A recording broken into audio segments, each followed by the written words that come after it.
96, verse number 1, and this is supposedly surah number 1 in the Quran. The Muslims switch the location of this surah, and which is prove the corruption. You can ask any Muslim, is it true that this is the first what was given to Muhammad? He will say yes. So why it is number 96? Because Uthman, the Khalifa after Muhammad's death, he collected the Quran and he put it this way. So it is not the way Allah he give it.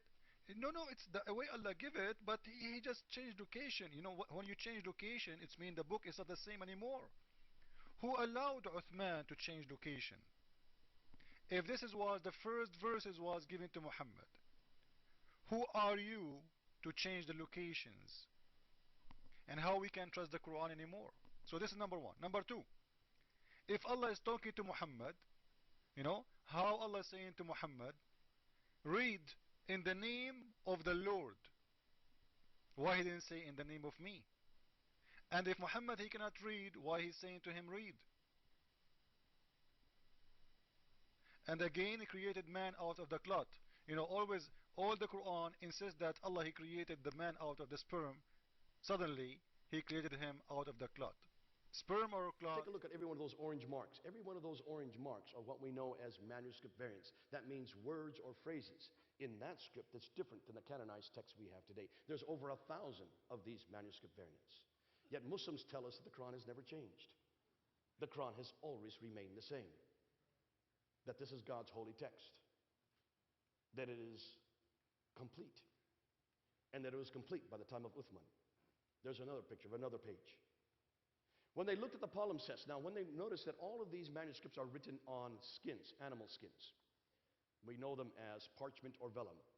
And when they would write on the animal skins, they would wash it off and then write over top. And if you look carefully, you can see there's some writing underneath. See the writing underneath there?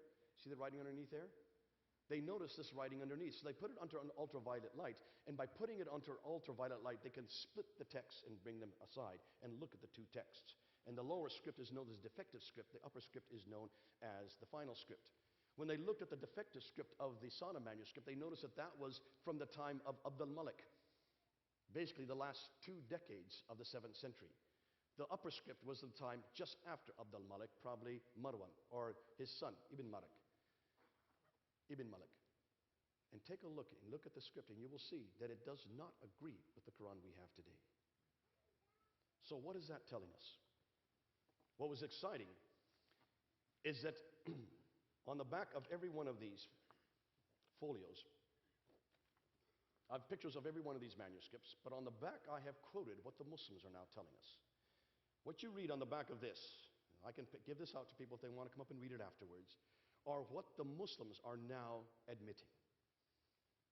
They are now admitting that none of the mushafs, none of the manuscripts are from the 7th century.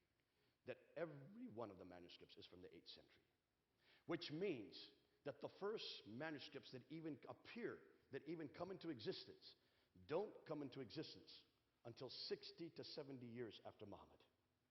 There is no manuscript that's earlier than that.